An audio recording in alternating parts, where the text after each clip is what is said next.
Hello everyone, I can't believe I almost forgot, but today is the 20th anniversary of Star Wars Episode 2 Attack of the Clones. This is a film that is near and dear to my heart, my childhood. I remember seeing it actually on opening night. It was a Thursday, and it's crazy because at school, I was in the 5th grade at the time, and everybody was excited to see it. You know, I was one of those rare fans that got to see the resurgence of the original trilogy, but then I also loved the prequels, so I wasn't jaded like many older fans. But this was something, and going back to it, I remember seeing the teaser, "A Jedi shall not know hatred, nor fear, nor love," and I really thought Anakin was going to turn into Darth Vader in this installment. I got excited with the red lightsaber tease, and seeing how older Anakin was going to be after what was left in The Phantom Menace. To say the least, it still lived up to its promise. I love the artwork of the main poster.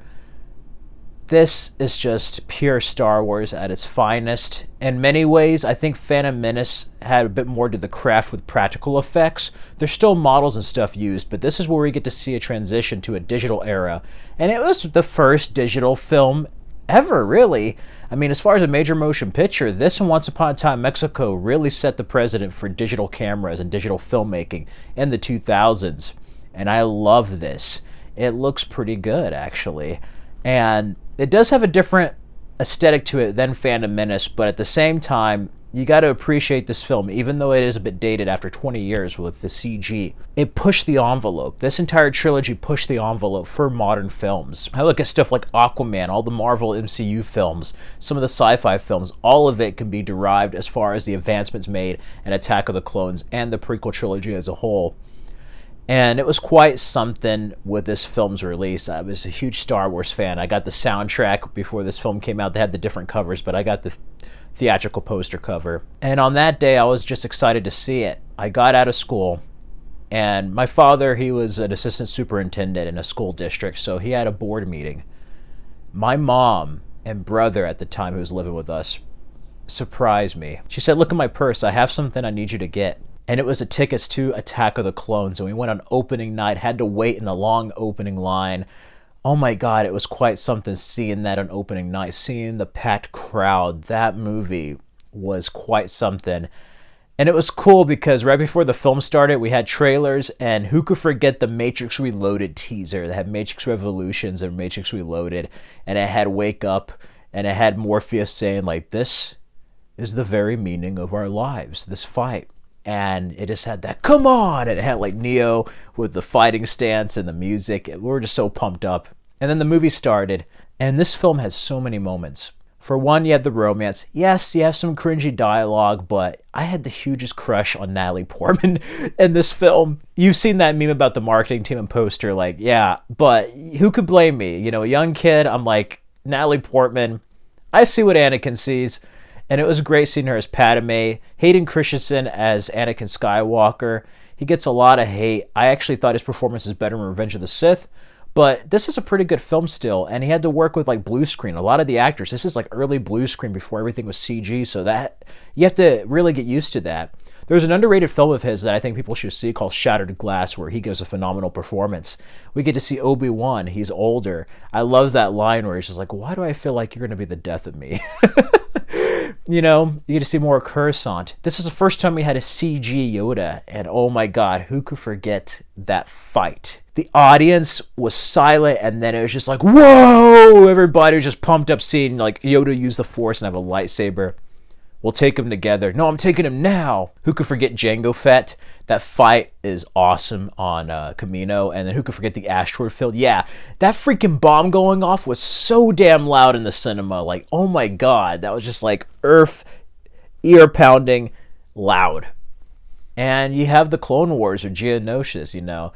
This party's over. I love Mace Windu in this. I love Jedi power battles, but like this is like, yeah, this is where I really started to love Mace Windu. He's like my favorite character in the entire prequel trilogy. And it was a great plot. This was just a fun movie, a fun Star Wars film. And I was just left amazed at the end of the movie. We went to Anegris Pharmacy afterwards, before it was CVS, and I found some top cards for Star Wars. I also subscribed to the Star Wars fan magazine around that time. We got the Star Wars cereal. My nephew you would always have to have every time you'd come over, you always have to have a bowl before going to bed. But I love the Obi-Wan marshmallow cereal. Like, that's the one I always used to get. I actually have a copy of it. I forgot about the anniversary, so I have a lot of stuff and memorabilia from that movie, but it's boxed up in my garage. I still have to go through a lot of stuff, but it's there. But this film was just something special. I remember the DVD coming out. I was not feeling good that day, but I wanted to get off of school. My mom's like, we're not going anywhere. You're staying home. So I told my brother, get me Attack of the Clones. He's like, I'll get it. And he got it in full screen, so I didn't see it in widescreen until the Blu-ray came out. But the full screen is because we still have full screen TVs, so it's just like, I don't want to deal with the widescreen bars like Phantom Menace. So we got the full screen edition, and that was something. This and Spider-Man was something in the year of 2002. And oddly enough, my brother and I saw this a lot of times. I think we saw it about 6 or 7 times that summer. Like, every chance we got. This was like the most I've seen a film until Dark Knight Rises, Man of Steel came out. Like, I love Attack of the Clones. And this was like my Star Wars growing up, you know. Phantom Menace, I felt, was a stronger film, but Attack of the Clones is so enjoyable. And of course, the Clone Wars, both the 2D and the 3D show, springboarded from this. A whole entire generation of Star Wars fans, a whole world was created from Attack of the Clones. Who could forget Uncle Owen and Aunt Beru? We get to see them when they're younger. That part with Duel of the Fates and Anakin on the speeder is just epic. The part where his mother dies is tragic, and you just see the hatred of like, oh shit, this is the start of what's going to turn him into Vader. Not just the men, but the women and the children too. I hate them. Like, damn, that's some serious stuff. And of course, it ends with the Clone Wars, Imperial March, but then you also have Anakin and Padme get married on Naboo. And man, this movie is just so entertaining, and I just wanted to share my memories on its 20th anniversary. I feel old. Some of you probably weren't even born yet when this came out, but I have to say, for people my age and older, maybe even younger who remember, let me know your memories of Attack of the Clones. This was something special, and it's just a time that I would always cherish till I die. Like, that was just such a great day of my mom surprising my brother and I and going to see Attack of the Clones, us going to see it in the big screen on opening night. There isn't really quite anything like it, especially in a Star Wars movie. It's something special. And yeah, that was one of the defining films that made me want to become a filmmaker, where I started to realize, like, with technological advancements, that this can be a reality. And George Lucas brought his imagination onto the screen.